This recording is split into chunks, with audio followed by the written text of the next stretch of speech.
Танымал Ақбота Шерхан мен Ержанды тығырыққа тіреді.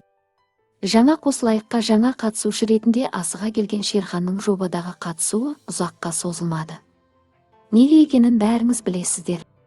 Ақбота Шерханды жобадан алып кеткеннен кейін олардың махаббат сәттері Шерханды жалықтырды. Алғашында Шерхан Ботамен бірге ел назарында болғанына қуанған. Арада қаншама күн өткен соң халықтың оларға деген ықыласы азайып, Шерханның да әлеуметтік желідегі көрінісі азайғандай.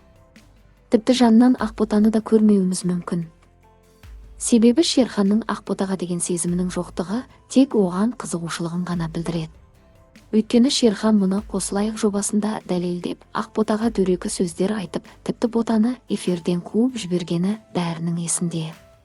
Шерханды тек Ботаның танымал болуы, оның арқасында тегін оқырмандар келуі және әрине, Ботаның арқасында танымал болуы ғана қызықтырады, бірақ бірнеше күн өтсе де Альмира ханым оларды эфирге шақырмады. Шерхан Альмира ханымның эфирге шақыруын тағатсыздана күтті. Ол тіпті сенді. Себебі бұл тележобада Шерханның ағасы Ержан жұмыс істейді. Алайда Альмира ханым ешкімді тыңдамай сөзінде тұрды. Бұл Шерханды қатты алаңдатады. Ақботаға бәрібір. 3 жыл бойы бұл сезімді басынан өткеріп, жұлдыз болып кеткендіктен оған эфирге шығу, назар аудару қызық емес. Оған тек Шерхан керек еді.